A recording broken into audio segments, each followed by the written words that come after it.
Apa sih menurut kalian financial performance itu? Kinerja keuangan. Ayo, ada yang mau memberikan pendapat? Sebentar. Silakan. Ayo, financial performance.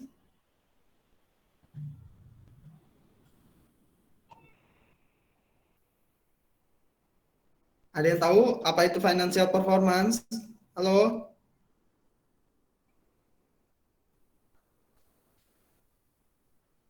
Halo? Pak, Iya, Sir, sebentar. saya coba jawab. Apa tuh financial performance? Itu tuh sebuah analisis untuk kita bisa menilai efektivitas perusahaan itu, bukan Pak? Seberapa besar Oke. dia bisa menghasilkan laba, terus bagaimana dia bisa mengelola aset dan ekuitas dia, gitu Pak. Oke, oke, ya betul ya. Jadi financial performance ini adalah suatu kajian ya terkait dengan kondisi keuangan suatu perusahaan. Namanya juga financial performance, kinerja dari keuangan perusahaan itu seperti apa, entitas, lembaga dan lain sebagainya. Di dalamnya berisi tentang indikator, di dalamnya berisi tentang alat ukur bagaimana mencapai target dari keuangan dari beberapa indikator, dari beberapa alat ukur yang ditargetkan suatu perusahaan untuk mengukur sejauh mana perusahaan tersebut telah beroperasi dan sejauh mana perusahaan tersebut ya telah menjalani kegiatan bisnisnya sesuai dengan apa yang ditargetkan oleh manajemen di dalamnya. Itu kondisi yang disebut dengan financial performance. Nah, untuk di materi hari ini kita akan membahas tentang value creation ya. Value creation ini adalah bagaimana financial performance itu dapat ya menciptakan suatu nilai. Ya, menciptakan suatu nilai bagi suatu stakeholder, bagi seluruh pemangku kepentingan, baik itu internal ataupun eksternal. Pemangku kepentingan itu ya bedakan antara pemangku kepentingan dengan pemegang saham, stakeholder dan shareholder. Beda ya. Stakeholder itu adalah pemegang kepentingan seluruhnya. Di dalam stakeholder ada shareholder. Shareholder itu adalah pemegang saham. Nah, value creation itu kita ciptakan untuk stakeholder, untuk semuanya. Berarti untuk apa aja? Untuk bisa pemegang saham, kreditur, debitur, masyarakat, untuk pemerintahan dan lain sebagainya. Ya, kita perusahaan itu mampu menciptakan value creation. Nah, selanjutnya mengenai accounting measurement performance, kinerja dari keuangan dari sisi accounting sendiri. Ada miopia juga yang nanti kita akan bahas, ROI, ya, RI, dan tujuan dari mata kuliah pertemuan hari ini yaitu untuk menjelaskan mengenai ROI, ya, return on investment, residual income atau RI, dan EVA ya sebagai investment center. Oke, kita langsung bahas. Tadi sudah dijelaskan sama temennya sudah memberikan opini mengenai kinerja keuangan. Nah, kalau diambil dari jurnal nih, kinerja keuangan merupakan sebagai penentuan ukuran-ukuran tertentu ya. Di dalamnya kan ada ukuran. Kita tadi sudah bicara mengenai ROA, ROE. ROA, ROE itu dari sisi apa sih? Ada yang bisa jawab nggak? Proksi dari kinerja keuangan. Ini kalau yang udah baca bukunya pasti sudah tahu. ROA, ROE itu dari sisi mana? Dari proksi mana? Ya, karena kinerja keuangan dibagi menjadi 3 proksi. Yo, ada yang tahu? Tadi kita udah bahas ROA, ROE. ROA itu aset ya Pak. Gimana? ROA itu aset, ROA itu ekuitas, ROI investment. Oke, thank you. Nah, begini, dari sisi ya, kita akan dari sisi kinerja keuangan, kita itu memiliki 3 proksi sebenarnya. Proksi accounting, proksi pasar, dan yang terakhir proksi gabungan. Proksi accounting di mana penilaian kinerja ukurannya diambil dari kajian accounting, laporan keuangan, dan lain sebagainya. Proksi pasar kita berasal datanya kita ambil ya, informasinya itu dari luar, dari pasar. Contohnya seperti market value of equity, residual income juga termasuk, terus price to book value yang terkait dengan kondisi pasar seperti saham dan lain sebagainya, dividen dan lain sebagainya. Dividen ini ambigu sih sebenarnya. Dividen itu bisa dari sisi pasar, tapi juga bisa dari sisi accounting. Nah, tapi kalau kita sama persepsikan adalah dia gabungan. Nah, gabungan ini yang dimaksud adalah alat ukur yang menggunakan ya atau indikator yang menggunakan dari sisi accounting dan juga dari sisi pasar yang disebut dengan gabungan. Nah, kita lihat nih menurut jurnal Priatno tahun 2018. Ya, saya tunjukkan bagaimana cara kalian melihat definisi dalam jurnal. Sudah pada umum nih dengan jurnal-jurnal belum? Sudah ya? Ya, ini dalam jurnal kita bisa ngutip dari sini, kita bisa tahu definisi dari sebuah variabel di sini ya. Nah, dia bilang financial performance in order to make long-term stock investment decision is a fundamental analysis which is an analytical technique that focus on financial ratio. Nah, jadi kinerja keuangan ya itu adalah satu proxy term dari kegiatan ya terkait dengan keputusan investasi ya, di dalamnya emang erat kaitannya dengan keputusan investasi yang bersifat fundamental. Fundamental itu datanya itu merupakan data yang bisa kita peroleh, data yang bisa kita gali sendiri tanpa menyentuh aspek teknologikal. Sedangkan teknikal merupakan yang menyentuh aspek teknologi seperti itu. Nah, oke. Ini ya, nanti jurnal-jurnal ini kalian harus sering baca-baca jurnal mengenai kinerja keuangan dan lain sebagainya. Banyak di jurnal-jurnal ya, kinerja keuangan itu jurnalnya udah banyak banget. Kalian nanti bisa skripsi ambil tentang kinerja keuangan. Di dalamnya ada banyak alat ukur. Alat ukur yang kalian gunakannya itu apa nanti bisa banyak ya kalian. Terus di sini juga secara implisit ada juga yang tidak secara implisit dijelaskan kenapa kinerja keuangan dengan ROA, dengan ROE, dengan price book value, dengan market value of equity, dengan rasio-rasio yang mereka gunakan, dengan EPS dan lain sebagainya ya dapat mempengaruhi suatu perusahaan, dapat mempengaruhi minat dari investor. Nah, itu semua tujuan dari kinerja perusahaan, kinerja keuangan. Tapi kita kan di sini akan membahas kinerja keuangan mengenai bagaimana ya kita mampu melakukan suatu keputusan, kita as a manager gitu, kita as a manager investment gitu, kita selaku manajer investasi di suatu perusahaan dalam yang mengelola keuangan di perusahaan kita sendiri. Jadi the role kita adalah di sana. Kita posisikan diri kita ada di sana. Oke. Seperti yang saya jelaskan sebelumnya, solve incremental performance indicator ya. Financial performance indicator itu ada pasar ya. Pasar ya tentunya data-data ya, contohnya ya. Kalau kalian mau melihat harga saham, kinerja pergerakan harga saham itu termasuk performance indikator dari kinerja keuangan. Dilihat dari apa kondisi pasar.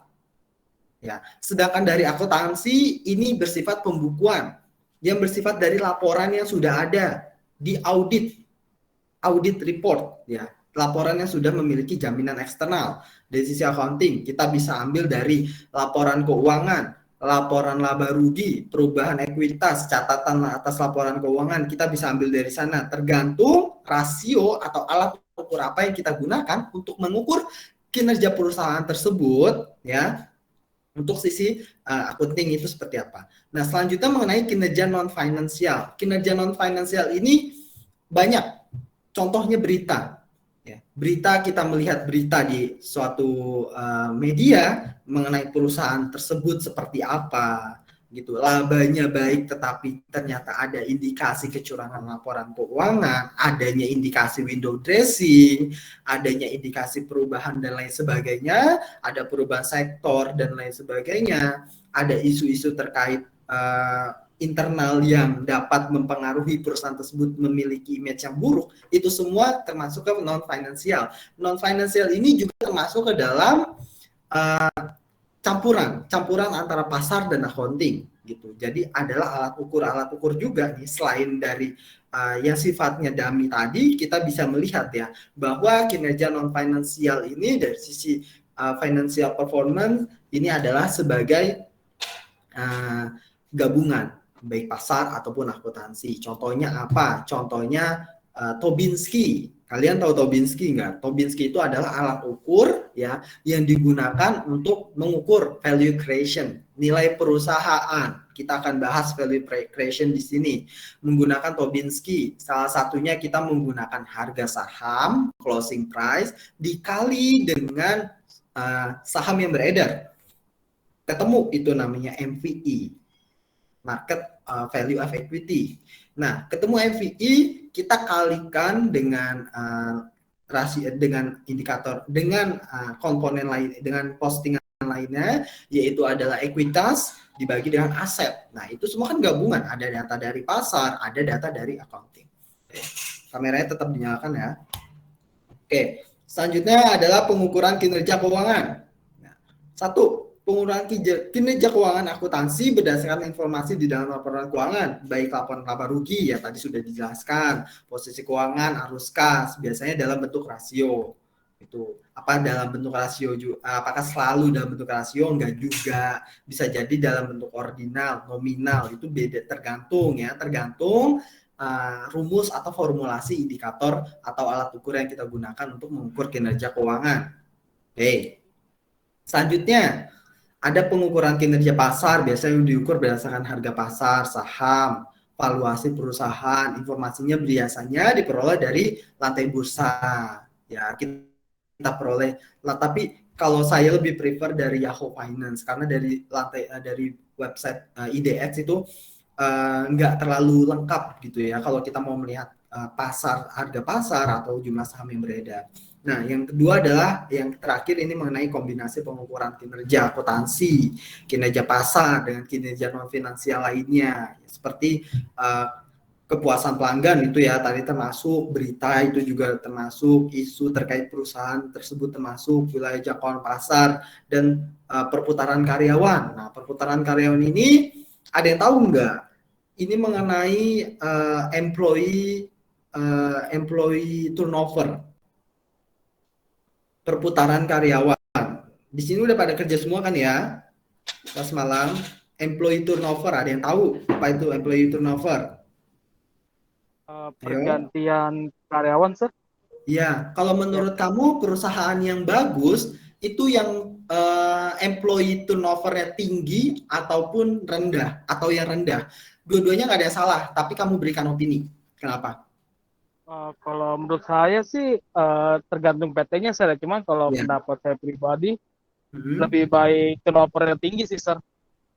Kalau turnover tinggi, jadi kita jadi biar orang itu biar kita tahu juga sih variasi orang gimana kerjanya juga gitu, Sir. Jadi biar ada menghindari kecurangan juga sih, Sir. Oke. Kalau kata saya gitu. Oke. Jadi yang saya highlight di sini adalah kecurangannya ya. Oke, ada yang mau ngasih opini yang berbeda nggak? Employee turnover yang tinggi tadi sudah dijelaskan, yang sekarang ada yang mau ngasih yang rendahnya? Ayo. Ada yang memiliki jawaban berbeda? Kalau rendah mungkin menurut saya perusahaannya itu karyawan betah di perusahaan itu mungkin ya, Sir. Iya, betul. Itu sisi positif negatifnya apa menurut kamu? Dari si karyawan, dari sisi perusahaannya? Mungkin ya tunjangan-tunjangan yang diberikan atau fasilitas yang diberikan perusahaan membuat karyawan nyaman untuk bekerja di sana sih, Sir. Oke, thank you. Ini yang bertanya, I will note your name ya. Oke, thank you ya semua. Nah, gini, tadi dijelaskan kalau yang dari pertama lebih ke fraud, dari sisi fraud. Oke, it's logic, masuk akal. Nah, gini, kalau misalkan suatu perusahaan ya, dia memiliki banyak karyawan dan employee turnover-nya tinggi, berarti kan banyak yang resign, banyak yang masuk, banyak yang resign, banyak yang masuk.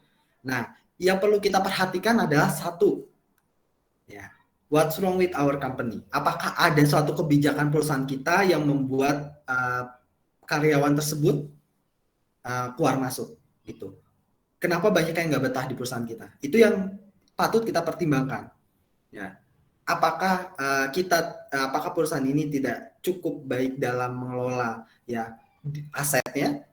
Karena karyawan itu termasuk aset loh di suatu perusahaan. Apakah dia tidak mampu mengelola asetnya dan lain sebagainya? Apakah ya justru perusahaan tersebut memitigasi adanya fraud. Karena ya secara logikal ya, ketika seseorang ya, sudah bekerja lama, sudah mengetahui ya kasarnya seluk-beluk suatu perusahaan, itu potensi untuk terjadinya fraud mungkin akan lebih besar ya, ketika memang yang tidak seperti itu.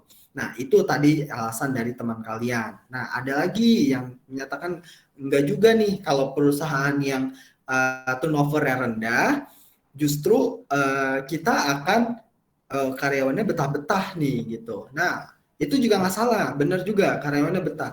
Karyawannya betah berarti ada suatu apa nih? Ada suatu kenyamanan dari suatu perusahaan kita. Yang harus kita mitigasi itu apa? Nah, yang harus kita mitigasi adalah semakin lama karyawan tersebut bekerja di perusahaan kita, apalagi ketika karyawan tersebut dari muda sampai tua di sana ya, sampai pensiun sampai sana.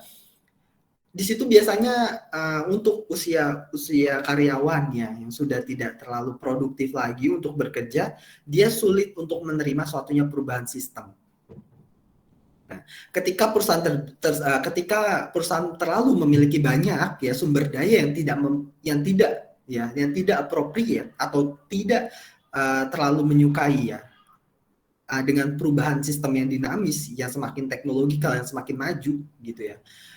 Itu akan menjadi ancaman bagi perusahaan untuk perusahaan kompetitor lainnya gitu. Nah, tapi kita perlu lihat dari sisi mananya dulu. Nah, kalau dari sisi pengeluaran biaya, of course nanti kita harus bayar dia orang punya pensiun, ya jaminan dan lain sebagainya. Itu kalau dari sisi biayanya. Nah, kita juga harus mempertimbangkan sebenarnya perusahaan kita ini bergerak dalam sektor apa. Itu apakah perusahaan kita adalah yang mengharuskan memiliki karyawan yang memiliki loyalitas yang tinggi ataupun tidak. Contohnya KAP. KAP itu turnover-nya tinggi banget. Tetapi memang dia secara ritme dia tidak terlalu membutuhkan banyak karyawan loyal. Di dalamnya loyal yang saya maksud adalah yang sampai pensiun di situ. Jarang gitu ya. Yang kerja di KAP pasti ngerti ya, banyak ya yang resign dan lain sebagainya karena sebagai banyak untuk naik jabatan, pindah dan lain sebagainya. Nah, itu dia yang terjadi ya, tergantung sektor perusahaannya juga gitu. Memang ada beberapa sektor perusahaan yang membutuhkan loyalitas yang tinggi. Contohnya kalau misalkan di Indonesia ini apa? Pegawai negeri. Nah, itu dia pegawai negeri kan, wah itu sampai pensiun dan lain sebagainya ya, sampai tua-tua. Nah, itu butuh komitmen dan loyalitas dari yang tinggi ya dari karyawannya. Oke, sekilas mengenai karyawan turnover ya, jadi panjang nih. Oke, selanjutnya mengenai value creation. Kita menciptakan nilai ya. Stakeholder tadi sudah dijelaskan, supplier, masyarakat, pelanggan, publik, investor ya, pemerhati lingkungan. Nah, pemerhati lingkungan ini dalam artian ketika perusahaan kita melakukan kegiatan produksi dan kegiatan produksinya tersebut menghasilkan banyak limbah ya, menyalahi peraturan mengenai lingkungan. Nah, itu semua adalah penghambat lingkungan ya. Jadi kita juga sebagai perusahaan juga perlu ya untuk taat terhadap peraturan perlingkungan Kementerian Lingkungan Hidup dan Kehutanan ya. Ada namanya itu. Nah, selanjutnya pemerintah dan debitur. Oke, sudah jelas ini. Kalian sudah pasti ngerti perbedaan antara stakeholder dan shareholder. Jadi value creation, we create the value creation not only for the shareholder, tetapi juga untuk stakeholder. Itu dia. Nah, ini dia untuk value creation, menciptakan nilai. Ya, tidak hanya berfokuskan pada pemegang saham, tetapi juga pada stakeholder. Nah, kita diukur nih dengan Tobinski. Biasanya kita untuk menilai suatu value perusahaan. Ya, ada juga PBV dan lain sebagainya. Ini kalau kalian skripsi, kalian bisa pakai nih. Topik ini bisa nyambung sama mata kuliah, sama materi kita hari ini. Ya. Value creation ya, perusahaan kita ukur dengan Tobinski. Tobinski diukurnya gimana? Total market value itu diperoleh dari harga saham penutupan di akhir tahun dikalikan dengan jumlah saham yang beredar. Dikurang dengan total liabilitas dibagi dengan total aset. Disebut dengan Tobinski. Ini adalah rasio terbaik untuk mengukur nilai perusahaan. Kenapa? Karena di dalamnya mengandung 3 proxy. Dia ada proxy accounting, dia ada proxy pasar. Makanya dia adalah proxy gabungan. Ya.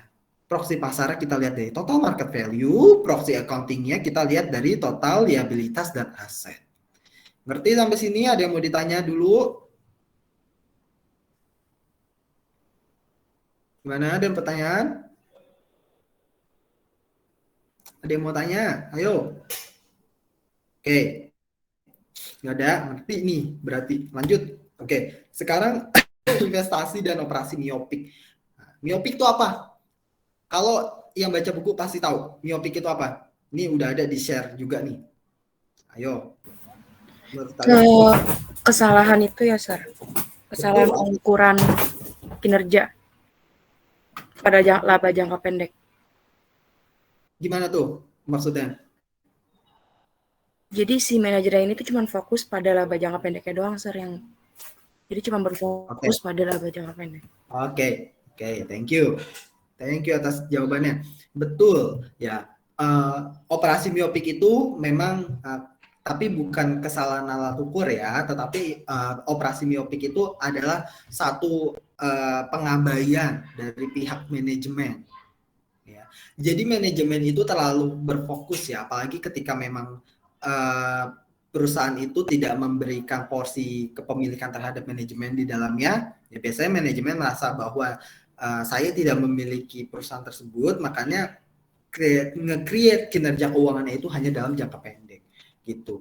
Pengabaian tersebut terjadi karena manajemen cenderung hanya berfokus terhadap jangka menengah saja atau jangka pendek. Jangka panjangnya kurang diperhitungkan. Ini nanti kaitannya sama variabel ROE dan ROA. Gitu. Kenapa? Nah, variabel ROE pembagian laba bersama dengan yang saham. Oke, berarti semakin besar nilai laba dan semakin kecil nilai ekuitas, semakin bagus ROE-nya. Betul, karena ROE yang bagus adalah ROE yang tinggi, yang mendekati angka 1. Tapi nggak mungkin itu dapat angka 100% ROE. Itu impossible. Itu ada yang salah berarti dengan kondisi keuangan perusahaan tersebut. Kalau justru sampai 1 ya 100%. Kenapa? Karena ROE yang besar itu juga wajib kita pertimbangkan. Bukan semata-mata ROE yang tinggi itu baik. Kita lihat dari sisi mana? Dari sisi laba dan dari sisi ekuitas. Dari persamaan accounting, kalian tahu kan, kiri adalah aktiva, aset. Kanan, liabilitas dan ekuitas. Semakin kecil nilai ekuitas, berarti semakin besar nilai utang. Ya dong. Laba bersihnya semakin tinggi, tapi hutangnya semakin tinggi. Ya, laba bersihnya semakin tinggi, tapi hutangnya juga semakin tinggi karena nilai ekuitasnya kecil. Iya kan? Berarti hutangnya semakin tinggi. Nah, what's wrong dengan perusahaan? Buat apa? Ya kan? Labanya tinggi tapi hutang kita juga tinggi. Jadi untuk ROE yang harus kita pertimbangkan adalah itu, ya, salah satunya. Karena semakin kecil nilai ekuitas kan berarti nilai hutangnya semakin kecil, semakin tinggi. Iya dong. Nah, berarti ROE yang besar ya, saking besar ROE dikatakan bagus juga tidak gitu ya. Cuma ya indikator ROE ini memang secara pengukuran tidak ada ini ya ketetapan pasti ya, ROE itu harus berapa yang bagus, ROA itu harus berapa. Secara teori yang bagus adalah mendekati 1, yang buruk adalah yang mendekati 0, ya kan? Cuma kalau kita berbicara mengenai kondisi aktualnya tidak bisa seperti itu gitu. Ya, kita ikuti teori tapi kita bahas menganalisanya secara aktual supaya logik kita juga bisa berjalan, oke? Daya analisa kita juga bisa berkembang. Selanjutnya untuk ROA juga sama, ya. Laba setelah pajak dibagi dengan total aset. Semakin tinggi laba, maka aset kita semakin kecil. Nah, ini yang disebut dengan ROA. Loh, kenapa? Kok laba kita tinggi, aset kita semakin kecil? Nah, itu juga yang wajib kita pertimbangkan. Itu dia. Oke, di jam berapa nih? Kita akan bahas hitungannya nanti. Nah, ini dia implementasinya. Market value, to book value. Menurut kalian ini apa? Pasar, accounting, apa gabungan? Ayo. Market to book value. harga pasar dibagi, ini udah namanya market ya, dibagi dengan book value of equity, tapi ada equity-nya. Gimana ini? Berarti dia apa nih? Sebut dengan gabungan kah? Accounting kah? Apa pasar? Kalian harus bisa bedain ini. Halo? Halo? Sir, putus-putus sir tadi gimana sir? Sorry. Oke, market to book value. Sudah jelas suara saya? Jelas sir. Oke, market to book value. Menurut kalian ini apa? Gabungan, accounting, atau pasar? Pasar Pak? Pasar. Dari market price-nya pasar, tapi kalau kita lihat dari book value of equity-nya, accounting berarti dia apa nih? Hubungan ya, Sir. Gabungan, betul. Nah, yang selanjutnya stock return. Kita lihat dividen, stock price, T1, T-1 dikurang stok dibagi dengan stock price T0. Dia gabungan apa pasar? Gabungan. Kenapa gabungan? Karena kita ada patokan dengan stock price sir. Terus? Kalau Lalu? dividen itu kan kita patokan dari laporan keuangan. Betul. Oke, pintar. Selanjutnya ROA. ROA udah jelas apa? Akuntansi. Akuntansi. ROI? ROI? Akuntansi. Akuntansi. Ya, kita udah bahas ROI kemarin ya di latihan soal. Eva juga kita sudah bahas ya. Dan sekarang kita mau bahas RI. Ya, residual income. Residual income apa? Laba operasi bersih. Dia dapat dari accounting. Tingkat pengembalian minimal dikali aktiva operasi. Dia masukkan ke dalam accounting ya. Accounting, Sir. Ya, kalian harus bisa bedain ya ini semua ya. Nah, oke, selanjutnya exercise untuk ROI ya. Kita udah nanti kita bahas ya untuk exercise-nya. Kita ini dulu implementasi kalian. Tadi kan kalian sudah lihat nih. Kalian sudah lihat ya laporan keuangan yang sudah kalian download masing-masing. Betul? Betul. Nah, laporan kalian nih per kelompok ya. Saya mau tahu nih dari sisi ROE dan ROA, kita kan baru ngukur itu. Sekarang coba kita mau ngukur dari sisi dari rasio indikator lainnya. Kita coba dari market to book value. Ya, rumus market to book value. Nih. Saya share lagi. Nah, rumus market to book value ya. Lihat market price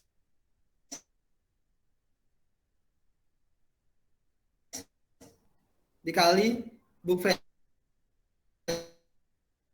efek kalian download saya satu-satu dari kelompok 1 laporan keuangan Telkom. Coba. Sebentar sir.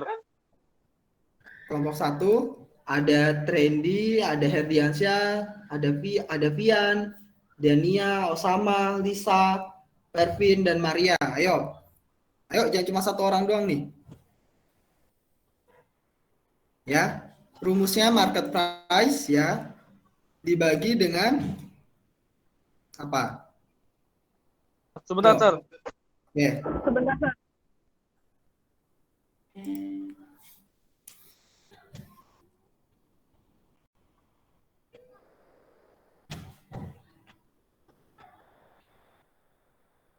Ayo. Kalian ini belum dipersiapkan atau gimana nih? Sir, cuman ini lagi login ke laptop lagi sir. Benar ya sir?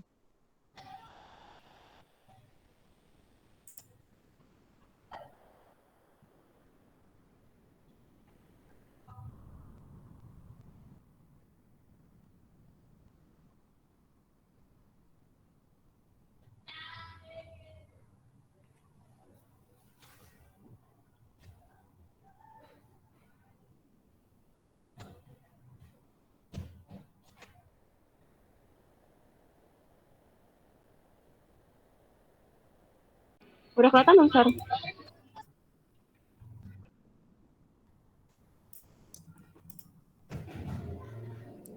Oke.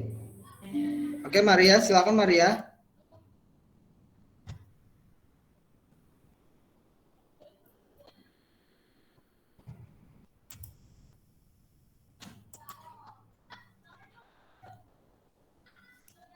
Nilai ekuitasnya berapa?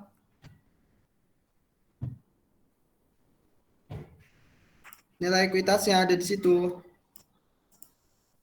PT apa? PT Telkom ya. Sebentar saya catat. Kelompok 1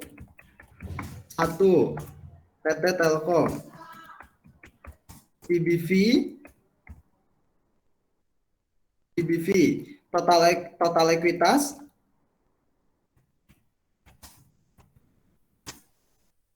Ini yang masih Nah. nyari yang market book value, Sir? betul ya. Harga saham penutupan dibagi total ekuitas tahun 2019 dan 2018 kan tadi ya saya bilang, dan 2018. Sir, ini yang si Maria Emil share ini 2020-2019. Oh, yang tadi kamu salah ya? Iya, Sir. Gimana, Ya, Sir? ya, asumsikan tahun 2020, tahun 2019 gitu aja ya. Oke?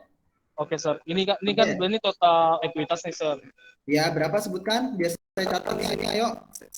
Saya juga kelihatan kan? Kelihatan, Sir. Oke. Berapa total ekuitas 2020-nya?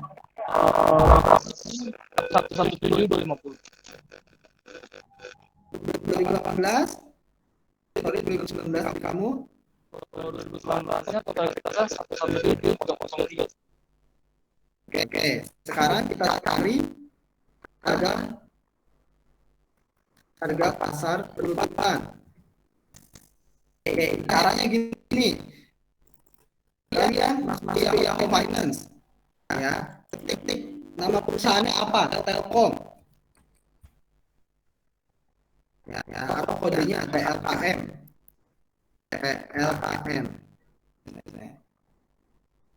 Search.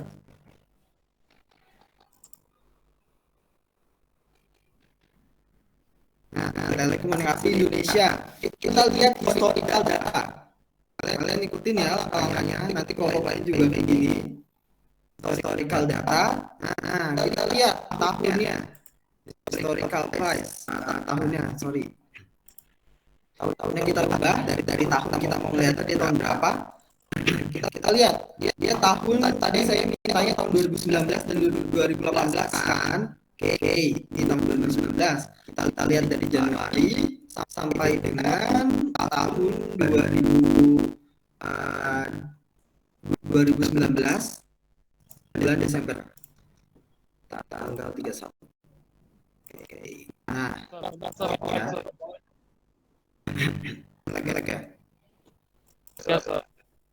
Udah kelihatan tapi Tadi Sir, kelompok kita tuh di 2016 sampai 2020 Sir. dari berapa? 2016 sampai 2020. Oh iya, maaf. Kamu tadi salah download laporannya ya? Iya Sir. Nggak apa-apa. Kita asumsikan itu aja ya. Tapi kita tetap pakai data aktualnya yang 2019. Untuk yang stock price pakai 2019. Untuk 2020 kita pakai yang 2020 Desember tanggal 31. Oke, kita apply. Gimana? 1 Ya. Januari 2019 ya? Ya, kita kan mau lihat tahun 2019 dulu nih. Ini nanti berguna juga kalau kalian mau pakai skripsi nih. 2019 kita lihat ya. Kita setting tanggalnya. Gampang ini mah, tinggal setting tanggal ya. Kita mau lihat tahun 2019 berarti Januari 2019 sampai dengan akhir Desember tahun 2020. Ya, kita lihat closing price tahun 2020 Desember tanggal 31-nya kebetulan nggak ada, berarti ini tanggal 30. Ya, closing price-nya di harga 33.100 ya. 3310 nih. Oke, kita masukkan di sini tahun 2020-nya. Nah, untuk yang tahun 2018-nya kita asumsikan dia kan 2019 ya. Scroll ke bawah.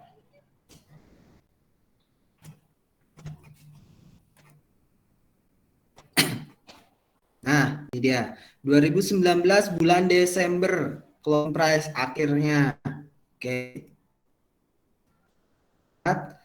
Desember closing price-nya di 3970. Ya dong. Kita masukin. Nah, nilai PBV-nya berarti gimana? Harga saham penutupan dibagi dengan total ekuitas. Ya dong. Bentar. 33,110. Buletin aja 3970. Nah, ketemu nih rasionya. Ya, rasio untuk PBV. Nah, kita cari rasio lagi yang lainnya. Ya, ROA, ROE-nya tadi udah kan? Nanti kalian sebutin ya. Kita cari yang stock return, dividen ya.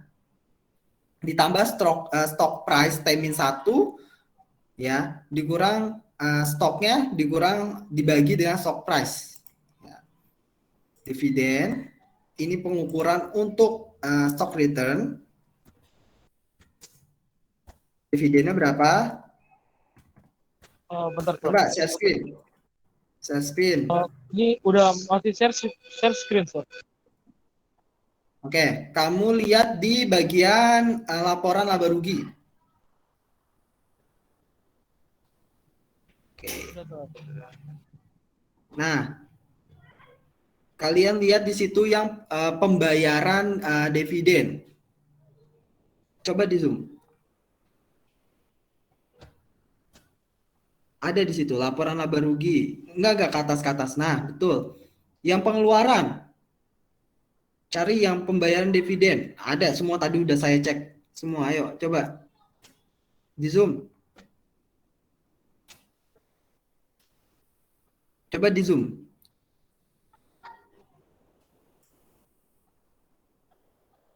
Oke, ke bawah. Dikit.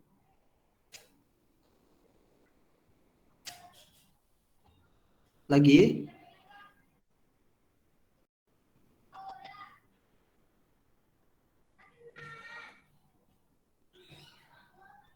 Nah, ke bawah terus, ke bawah. Oh, dia Telkom masuk ke bawah. Nah, di sini juga biasanya ada, tapi bukan yang ini, bukan. Coba kita lihat di arus kas coba. Kalau nggak ada di laporan laba rugi, coba kita lihat di laporan arus kas. Biasanya dia masuk laba rugi adalah beban. Coba pembayaran. Nah, ini dia. Pembayaran dividen kas kepada pemegang saham perusahaan dan ada yang kepada entitas anak. Ada 2. Nah, jadi dalam laporan keuangan, nah untuk kalau yang dicatat di dalam arus kas ini biasanya ada 2, tapi ada yang dikomprehensifkan menjadi 1, pembayaran kepada pembayaran dividen kas. Nah, itu berarti dalamnya sudah include pemegang saham dan kepada entitas anak. Nah, kalau kayak gini kalian jumlah berapa ke entitas anak, berapa ke pemegang saham, dijumlah ya. Berapa itu kalau dijumlah? Berapa? Sama dengan berapa? Sebutkan. Tahun 2000. 229. Ya. Berapa? 16,229. Tambah 9618. Ya. Udah. Nah, ini berarti total dividennya untuk tahun 2019. Kita mau 2019 dulu. Nah, takut nggak keburu nih waktunya.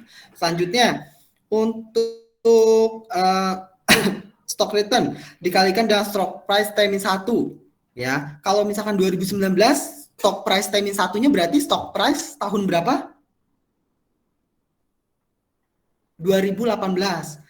Jadi harga saham T-1 itu ya, T-1 ya, ini T-1 itu adalah harga saham saat harga saham periode sebelumnya. Jadi kalau sekarang tahun 2019, berarti kita lihat harga saham tahun 2018. Ya. Kita lihat harga saham stock price T-1. Kita lihat yang 2018 stock price-nya berapa? Kita tinggal comotkan datanya dari sini. Ya kan, ini kan betul? Iya dong. Halo, ngerti nggak? Iya, Sir. Iya, Sar, ngerti, Sar. Nah, selanjutnya jumlah saham yang beredar. Taunya dari mana? Kalian ada yang bisa jawab? Jumlah saham beredar Ada di paling bawah ya, Sar? di bagian ekuitas. Ayo coba ke bagian ekuitas. Ke ekuitas ke atas. Kamu masa ekuitas nggak tahu di mana? Coba ayo ekuitas ke atas, ayo. Ekuitas.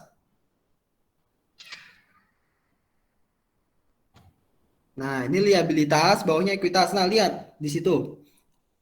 Ya. Jumlah saham yang beredar, ada nggak? Tambahan modal di setor, saldo kooperatif lainnya, saldo laba, jumlah ekuitas yang dapat. Ada nggak di sini jumlah saham yang beredar? Coba kembali lagi.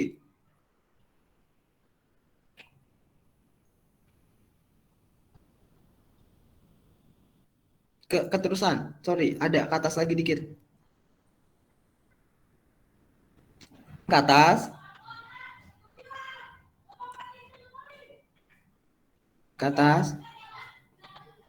Oke, ini nggak ada ya jumlah saham yang beredarnya. Oke, kita Kayaknya ada di bawah deh, Sir. Kamu mau lihat di catatan atas laporan keuangan, tinggal CTRL find aja biar cepat. Coba kalau mau. Tapi biasanya ada di ekuitas, harus ini ya, harus tahu ya, biasanya ada di ekuitas. Coba gimana Trendy? Kamu udah nemu? Udah, Sir, ini mau CTRL find dulu, Sir. Iya, silakan.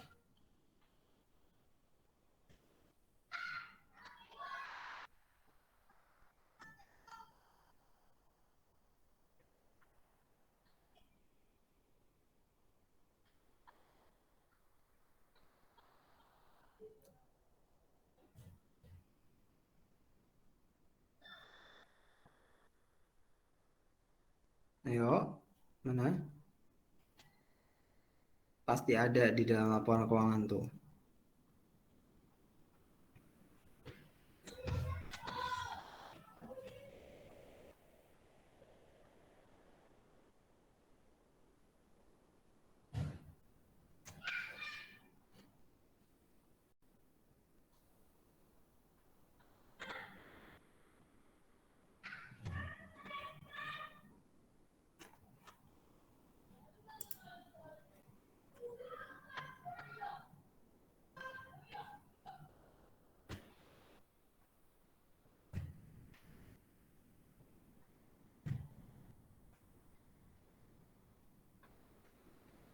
Sir, bentar ya, Sir ya.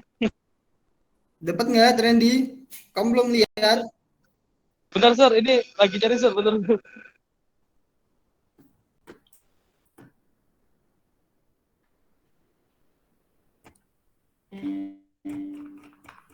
Oke, Trendy. Trendy, halo, gini Trendy. Iya, Sar. Nih, kamu nggak itu biasanya ada di bagian ekuitas kan? Tadi tapi kita nggak temukan di bagian ekuitas kan? Biasanya di disclosure di situ ada pasti, tapi ini untuk biar nggak ngabisin waktu, kita lihat di Yahoo Finance lagi. Nah, coba kita lihat tuh di volumenya. Itu kan ada, ya kan? Kalau kalian mau lihat dari situ. Ya, nih di bagian volume. Ya. Berapa untuk tahun 2020? Segini ya. Kelihatan screen saya? Silakan, Sar. Ya. Masukin jumlah saham yang beredar. Tapi kalian kalau lihat dari laporan keuangan itu ada di bagian ekuitas. Kalau udah nggak ada, tapi biasanya selalu ada sih, jarang yang nggak ada. Kalian lihat di Yahoo Finance. Oke, selanjutnya jumlah saham yang beredar. Kita stock price ya, stock price stock price saat ini ya. Stock price T-0 itu adalah stock price saat ini ya. Saat ini harga sahamnya berapa? Ini kan tahun 2019, berarti harga sahamnya segini ya dong.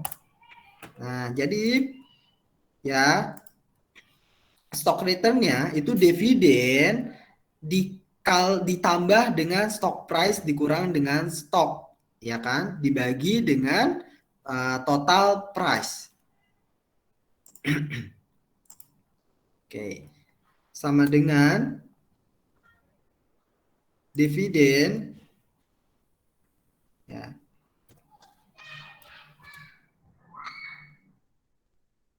price.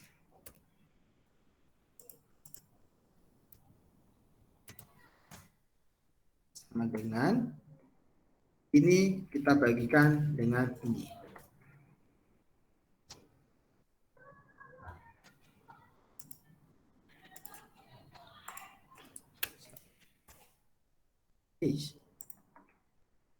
Nah, kita peroleh angka PBV-nya segini ya. Oke, semua udah tahu ya cara menghitung PBV. PBV udah. Tadi ROA-nya berapa? Sebutin ROA-nya untuk tahun 2020-nya yang kita akui 2019. Ya, Sir, sorry, Sir. Untuk ROA-nya berapa ROA-nya, nilai ROA-nya? Bentar, Sir, bentar, Sir.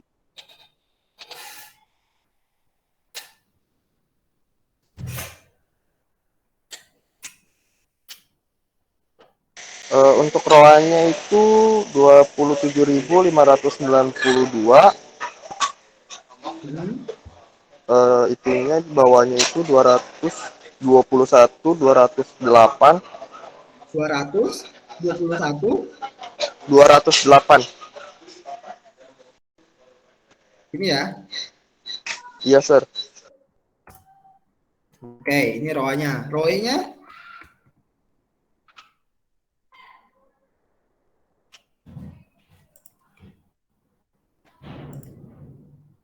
berapa ROE-nya? Sebentar, Sir.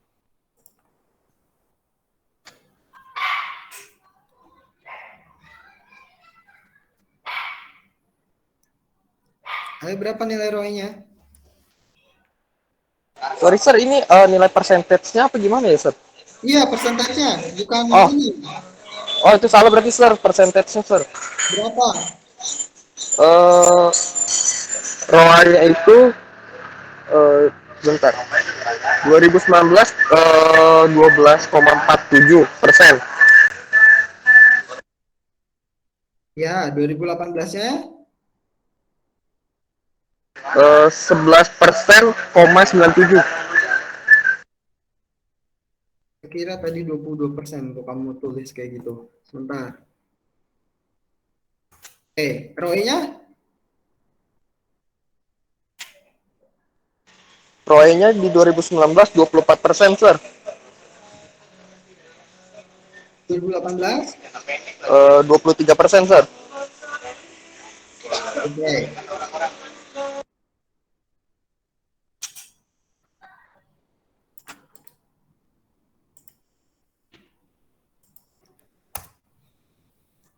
Coba nih untuk kelompok 3.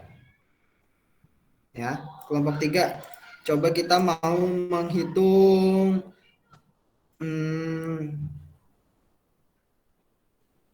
sama deh kayak kelompok 1. Kelompok 3 itu PT Astra Internasional. Hitung PBV-nya dulu, harga pasar penutupannya. Kita lihat ya.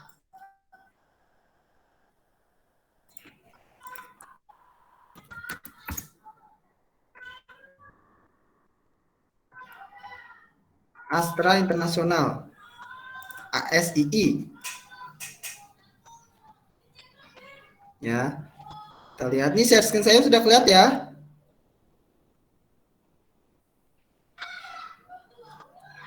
Historical data.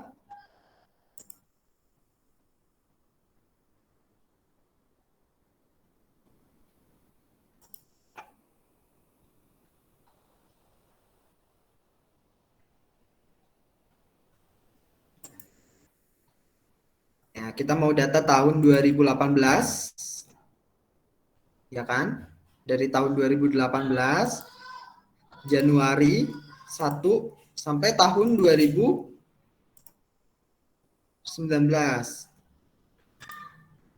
Desember 31. Dan kita buat dia bulanan, play. Nah, ini dia. Desember, ya. Kita ambil data Desember deh. Sebesar 6925 yang Astra ya. Halo yang Astra, kelompok 3. Mita, Iya, Sir. Maria, Musa, Kevin, Iya, Sir. Stefani.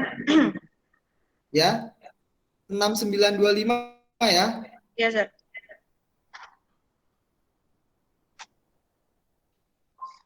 (2018-nya)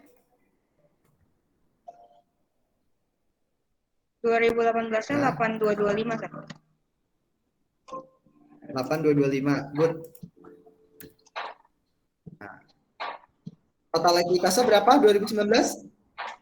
Yang ini ngikut pakai dalam miliar ya, Sir? Nominalnya aja, nggak apa-apa. Kalau dalam miliar berarti berapa totalnya? Yang 2019 18 6763. Ini dalam miliar ya. Terus Yang 2018 174 363.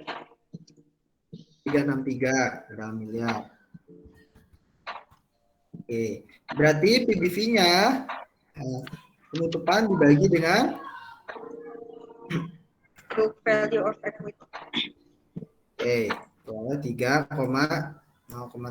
dan 0,04 atau 3% dan 4%. Oke, untuk stock return-nya, dividennya, coba kamu share screen buat Lian. Ada itu dividen Astra, tadi sudah saya cek. Oke, Sir. Bentar ya, Sir.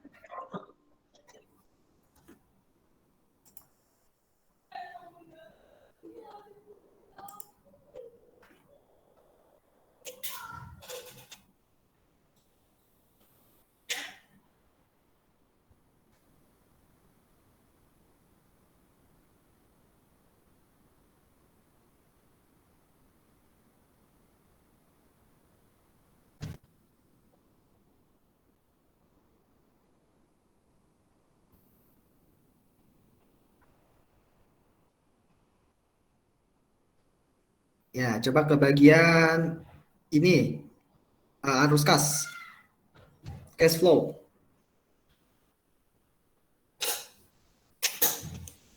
Bagian cash flow.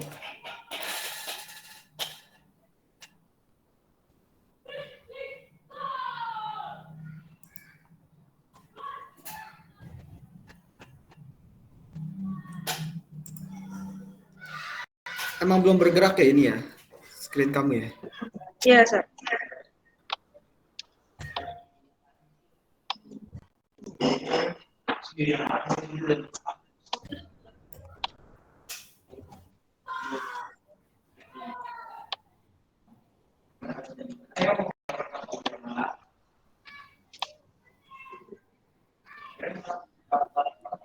Nah, itu ada pembayaran dividen. Coba. Bentar.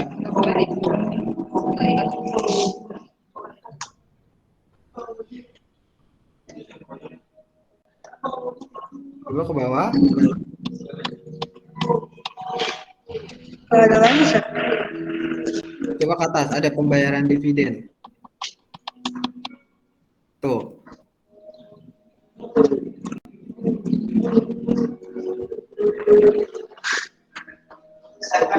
Operasi, arus kas investasi, ada lagi satunya. Coba ke atas, ke atas.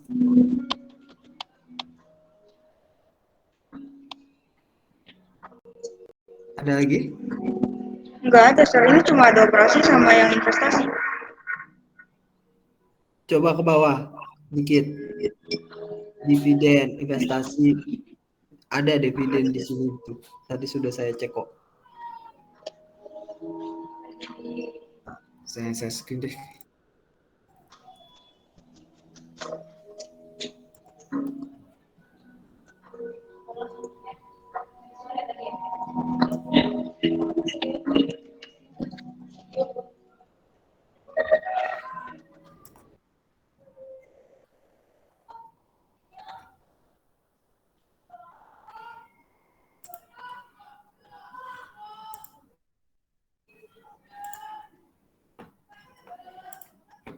Nah, ini dia.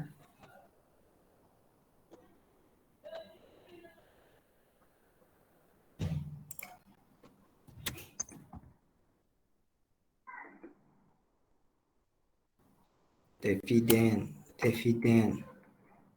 Nah, nih, dividen kas ada ini loh. Ya, dividen kas yang dibayarkan kepada pemegang saham dan dividen kas yang dibayar kepada pengendali. Bisa kelihatan ini?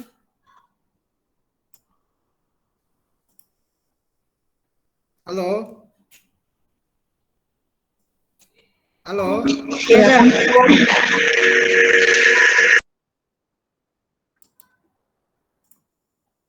Ya.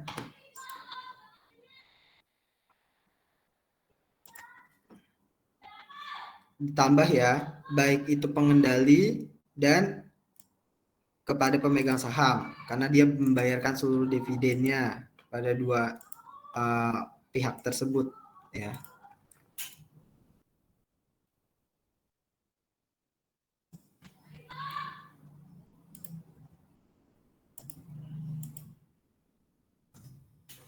Oke, stock price PMI satunya berapa?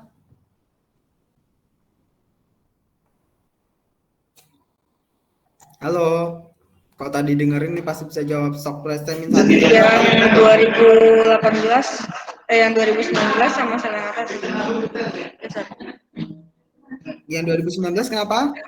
Yang 2019 dan 2018 sama dengan yang harga penutupan, harga pasar penutupan. Ya, betul. Tahun 2018. Nah, terus jumlah saham yang beredar. Ya, kita lihat di sini.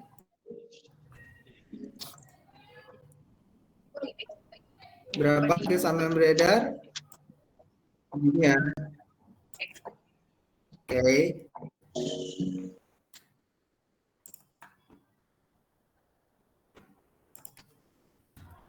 Jumlah saham yang beredar. Nah, jadi berapa hasilnya untuk untuk harga saat ininya tahun 2019-nya berapa? 6? 6,9. Nah, kalau nilai PBV. Nah, selanjutnya untuk ROA. ROA-nya berapa tadi? ROA-nya yang 2018 7,94. 2019-nya? 2019 7,56. ROE-nya? ROE-nya 2018 15,7. ROE-nya? Yang 2019 14,25.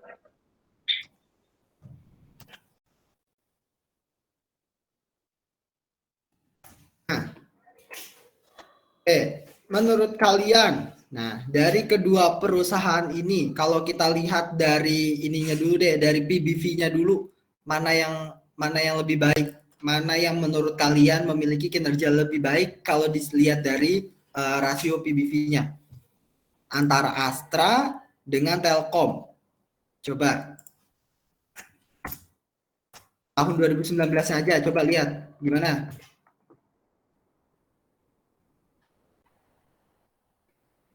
Halo? Pak, Bapak belum share screen ya? Tadi kan sudah terlihat. Ini udah terlihat belum? Belum, Pak. Nggak ada. Loh, tadi ditanya. Udah kok, yuk. Ada ya? Oke, sorry guys. Udah kok, udah. Oke, Udah thank you, belum? sorry. Udah ya. Nah, ini coba lihat mana yang lebih baik antara Telkom dengan Astra Internasional.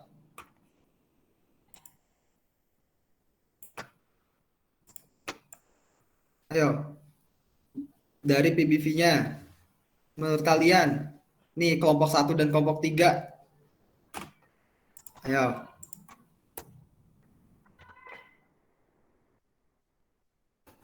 Mana yang lebih baik PBV-nya?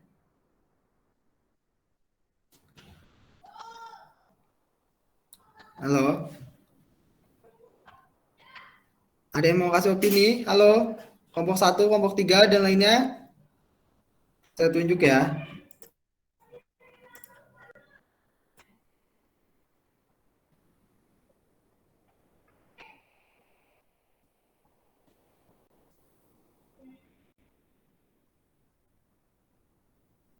Oh, kenapa keluar? Jika keluar nih.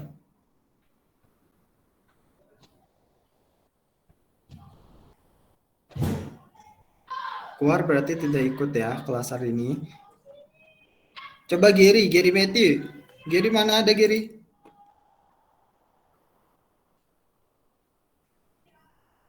Halo Gary. Halo, Sir, ada, Sir. Ya, gimana Gary menurut kamu? Dari rasio PBV kedua perusahaan ini, Telkom dan Astra, mana yang lebih baik?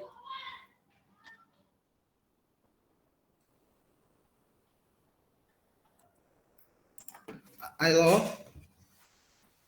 Gary? Yes, Sir, Gimana sebentar. Gary? Gak apa-apa, menurut kamu aja, mana yang lebih baik?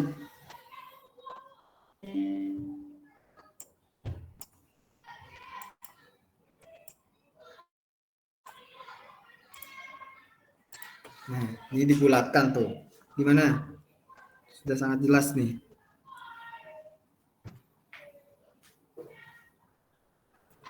Yang Astra ya, Sir? Ya, alasannya kenapa lebih baik yang Astra? Halo, ini terkait dengan harga penutupan dan dengan total ekuitas. Ya, berarti kalian harus tahu ya, semakin besar harga pasar penutupannya, modalnya semakin kecil. Itu semakin bagus. Ya, kita jual harga tinggi, tapi sebenarnya kita punya modalnya itu dikit. Karena total ekuitas itu adalah dari para pemegang saham. Harga saham itu selain dipengaruhi oleh kondisi pasar, tentunya faktor internal kita yang menetapkan harga saham pasar perusahaan kita. Harga yang tinggi dengan total ekuitas yang rendah mencerminkan kondisi PBV yang lebih baik. Ngerti sampai situ? Gitu cara menganalisa kinerja keuangan ya. Ada yang mau tanya? Untuk ROA dan ROE juga sudah dijelaskan. Nanti untuk kelompok lainnya, ya ini dilengkapi sebagai tugas ya. Oke. Ada yang mau tanya dulu?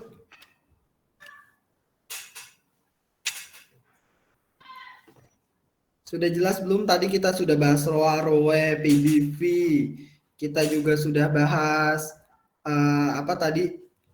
ROA, ROE, PBV, stock price, dan lain sebagainya. Coba ada yang mau tanya?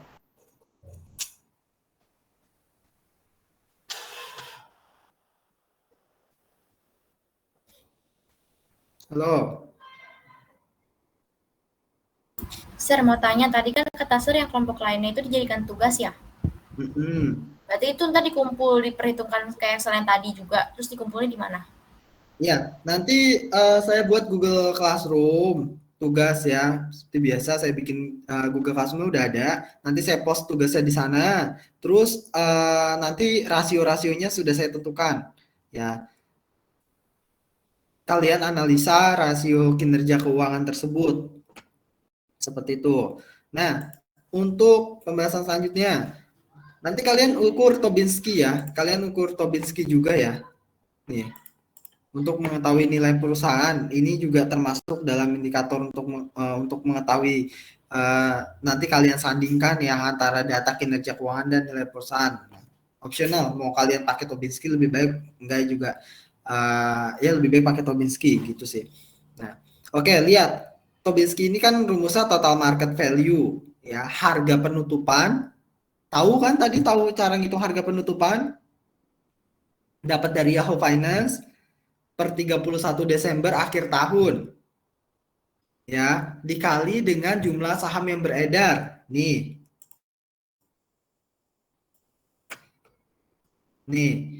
Nanti harga ini ya, harga ini dikalikan dengan ini. Dapat ya nilai dari MPI, total market value. Ya, ditambah dengan total liabilitas, baik jangka pendek dan jangka panjang digabung, total liabilitas, bukan jangka pendek aja atau jangka panjang aja, tapi semua total liabilitas. Dibagi dengan total aset jangka panjang dan jangka pendek. Dapat Tobinski nanti kalian. Nah, nanti kalian juga bisa mengukur itu ya. Oke. Kemarin kita juga sudah latihan mengenai EVA, kita juga ngitung tentang ROA, ya. Kemungkinan itu juga akan keluar di ujian ya, perhitungan ROA, EVA itu ya. Nah, sekarang residual income. Ya, residual income itu adalah nilai sisa dari pendapatan kita. Kita coba contoh nih, PT Adaro terdiri dari divisi A dan divisi B. Nah, divisi A investasinya sebesar 1 miliar dan memperoleh laba 250 juta. Investasinya 1 miliar, labanya 240 juta. Ini make sure lagi nih, screen saya terlihat jelas kan? Oke. B, investasinya senilai 5 miliar, labanya 800 juta. Ya, labanya 800 juta dan minimal of return asetnya 200%. Nah, maka nilai residual income-nya ya, untuk yang divisi A ya, untuk yang divisi A kita lihat ada total pendapatan ya atau total gain ya, laba sebesar 240 juta. 12% returnnya, asetnya dikalikan dengan jumlah investasi kita. Ya, maka kita memperoleh 200 juta dan 120 juta. Hasilnya 120 juta juga. Untuk yang divisi B, 800 juta dikurang dengan 12% dikali dengan total investasi kita. 800 juta dikurang dengan 600 juta hasilnya. Maka hasilnya 200 juta. Sampai sini ngerti nggak? Coba kalau ini kalian jawab mana yang lebih baik, divisi A atau divisi B? Coba. Jawab lagi. Divisi A atau divisi B?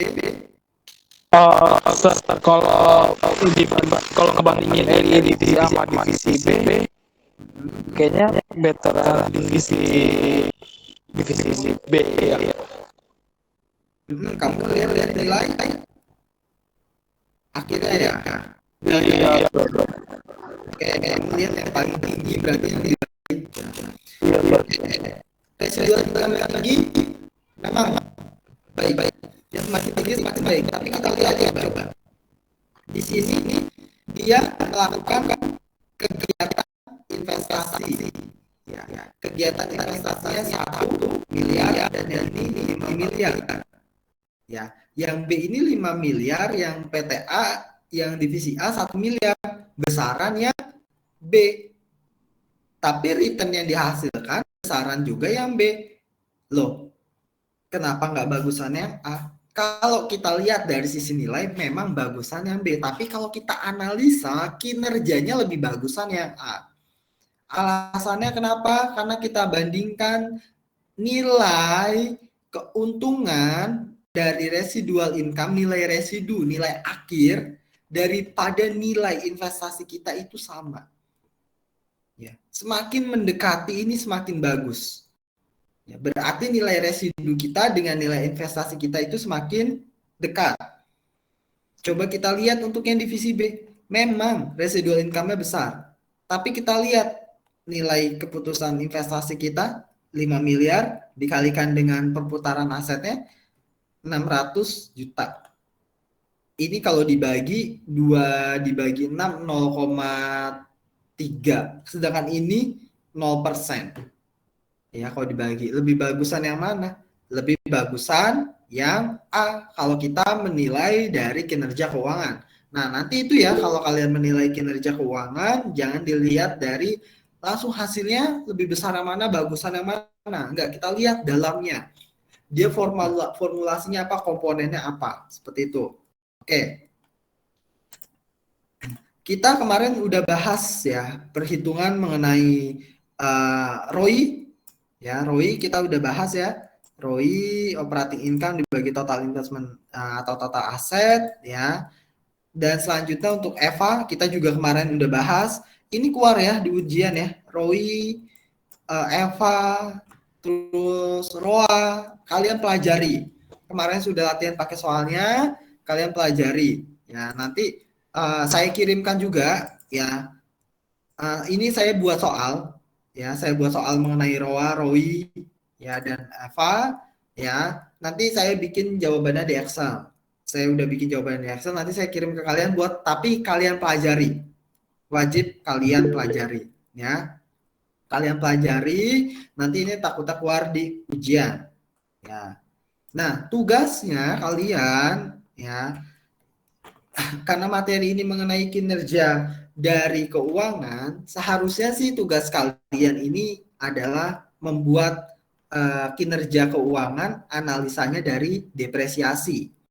Ya, dari depresiasi afiliasi pesawat. Tapi kalau di silabus ini kan disuruhnya behavior implication of island depreciation. Nah, ini banyak di Google, kalian tinggal kopas. Saya nggak mau gitu. Saya maunya tugas kalian analisa ya, analisa dari rasio-rasio ini ya. Nanti saya kirimkan di Google Classroom, analisa dari per kelompok ya. Per kelompok. Gimana, ada pertanyaan? Sorry sir, mau nanya yang tadi kelompok 1 sama kelompok 3 sir, kan tadi kan udah dipresentasi ya sir ya tadi sir, yang sama sir tadi dijelasin ya sir ya, yang tadi ROA, yang tadi itu sir, yang di Excel sir, itu perlu dikumpul lagi nggak sir ya untuk kelompok 1 sama kelompok 3 sir? Oh iya dong, dikumpul lagi dong. Nanti ya rasio-rasio alat ukur apa aja saya sertakan untuk financial performance. Minimal saya 4 alat ukur, 4 sampai 5 alat ukur. Nanti kalian analisa lebih menurut kalian gimana. Keluarkan opini kalian, jangan takut salah. Itu semua opini kalian, cuma harus berdasarkan data ya. Kalian nggak ada yang salah gitu. Cuma lebih tepat atau tidak gitu ya. Oke. Ada pertanyaan lagi untuk tugas? Seharusnya tugas kalian ini ya.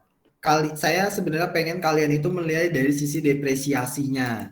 Ini ada namanya Delta Airlines dan Singapore Airlines. Ini ada di silabus, tapi di Google ternyata udah banyak banget. Saya nggak mau nih nanti pada kopas nih ntar ujung-ujungnya. Jadi kalian bikin versi yang tadi sama, tujuan untuk menilai kinerja keuangan. Kalau kalian mau tambahin dari sisi depresiasinya boleh. Kalian untuk depresiasinya kan nggak ada tuh di dalam laporan keuangan, di dalam Yahoo Finance, di dalam IDX dan lain sebagainya nggak ada.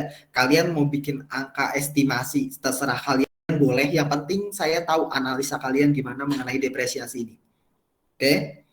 Ya. Kalau di sini contohnya ya ada tahun perolehan pesawat tahun 1986, tahun 1986 sampai 1993 sampai dan tahun 1993. Umur manfaatnya ada 10 tahun, 15 tahun, dan 20 tahun. Jelas, semakin muda umurnya, semakin panjang ya masanya, maka umurnya semakin tua. Residualnya juga semakin berkurang. Nah, itu nanti dianalisa tuh. Nah, depresiasinya juga semakin berkurang. Kenapa? Karena ya aset yang semakin lama digunakan dibagi ya dengan jumlah tahun atau useful life-nya, maka nilai dari depresiasinya semakin kecil. Nah, itu dianalisa kenapa dan lain sebagainya. Apakah aset tersebut masih layak untuk digunakan dan pertimbangannya apa? Kalau dari sisi pesawat, ya apakah masih layak terbang? Kalau misalkan dibandingin dengan biaya repair and maintenance-nya, dengan biaya depresiasinya lebih besaran yang mana? Lebih baik dia melakukan kegiatan repair and maintenance atau membeli aset ulang dan lain sebagainya. Itu sebenarnya tugas kalian itu ya. Gitu. Oke. Tapi kalian fokus ke sini dulu aja karena nanti UTS ya yang keluar ke mengenai ROA, ROI, Eva dan lain sebagainya. Eva itu juga udah kita bahas, Roa udah bahas, Roy udah kita bahas. Oke, sampai sini ada pertanyaan? Pak, pengumpulan tugasnya perwakilan kelompok atau masing-masing mahasiswa submit juga? Perwakilan aja. Oke. Thank you, Pak. Oke, ya. Oke, ada pertanyaan lagi?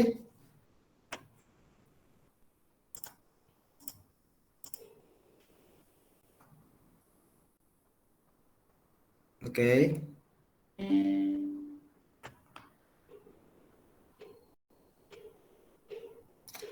Si Trendy bertanya, mohon maaf Sir, untuk pertemuan ini bahas bab 4 atau bab 5, Sir? Bab 5, Trendy.